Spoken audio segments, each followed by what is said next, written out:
Jeremy Scahill is author of Blackwater, The Rise of the World's Most Powerful Mercenary Army. He is an award-winning investigative journalist and correspondent for the national radio and TV program Democracy Now! He is also a Puffin Foundation Writing Fellow at the Nation Institute. The role of the U.S. military in Iraq, one of the main roles that the U.S. military has played in Iraq has been to ensure that U.S. war corporations make a killing off of that war.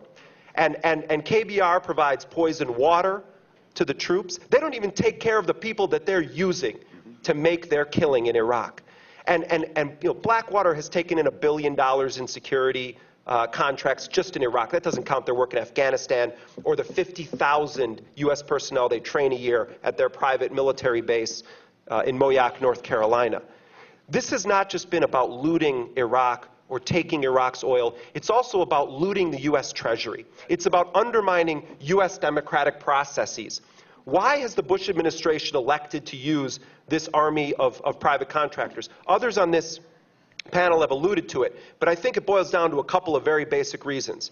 This administration does not want to implement a draft because it would make the Iraq war politically untenable very, very fast.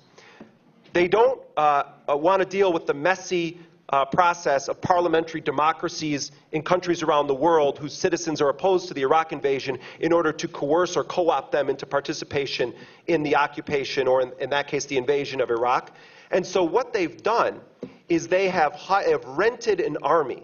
They've built a coalition, not of the willing, but of the billing, to go in and occupy Iraq. This is a subversion of the not only will of the American people now, who are pretty clearly against this war, the will of the Iraqi people, over 70% of whom want an immediate end to the occupation, but it's a subversion of the sovereignty of the nations, of those 100 countries around the world who have personnel deployed working for this rented army in Iraq. I understand I have to wrap up here. I got to about a fraction of what I wanted to say, but I want to wrap up by talking about something that I think is of crucial importance right now. And that is looking at the election campaign in the context of what's happening right now in Iraq. The role of people who want an end to the war in Iraq, an end to the occupation of Iraq, is not to drink the Kool-Aid of Hillary Clinton or Barack Obama.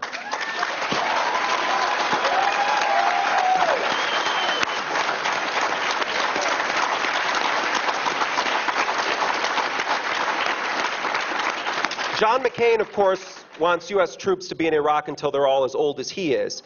But we have something that's deadly serious right now, and I think that so many people are wrapped up in the fainting spells and the mesmerizing state of mind that we all are familiar with now, that they forget 1 million Iraqis have died since the beginning of this war that wouldn't have otherwise died as the beginning of the occupation. It's a consistent U.S. policy. And the reality is, and I've been investigating this recently, neither Barack Obama nor Hillary Clinton have any intention of ending the occupation of Iraq. They both have plans to keep anywhere between 40 and 80,000 troops in Iraq. That's not to count the contractors who operate now at a more than 1-to-1 ratio. And they say they're going to keep the green zone in place, the Baghdad airport, the U.S. Embassy, which is the largest in world history. Anyone who is in the military, and I think we have a lot in this room right now, knows that those things don't exist in a vacuum. You have to run supply lines. You have to have cargo planes coming in. You have to have your forces protected.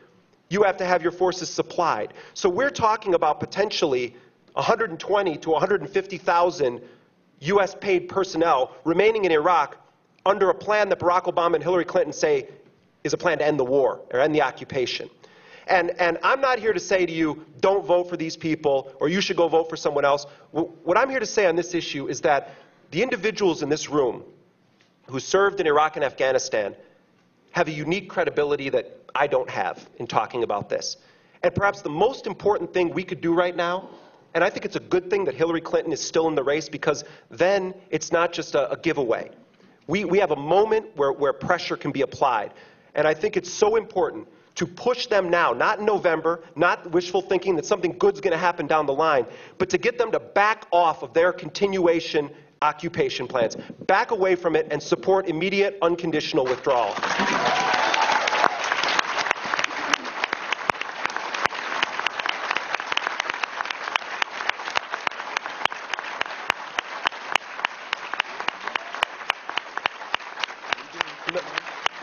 the last thing I'm going to say is this. The last thing I'm going to say is this. If there's one thing that the Democrats have shown themselves capable of doing, it's losing very important elections and then blowing it once they've won. The Congress under Nancy Pelosi has been shameful on the issue of the Iraq and Afghanistan wars. The fact that Barack Obama and Hillary Clinton both want to put more troops in Afghanistan, want to increase the size of the military by 90,000 troops, speaks volumes to the state of politics right now. Ending a war of this magnitude can be done very quickly if it's the #1 international priority of those in power. And we need to realize that we are not defined in times where we like somebody that's running for office. In fact, this is probably the most important moment in our lives when it comes to what is the direction of our country going to be. And we should never, and this is it for me, this is what I'm going to say, we should never, ever cede our conscience to those in power because we think that lesser of two evils is somehow just. It is so dire, the stakes that we have right now in the world. And all of you who are veterans and were in Iraq and in Afghanistan are the leaders of a movement that is going to continue to grow. And it is you who are going to change the face of this nation, who are going to stand up for those who have been victimized in Iraq, and those who are going to put this country on a path toward reconciliation and a just policy. Thank you.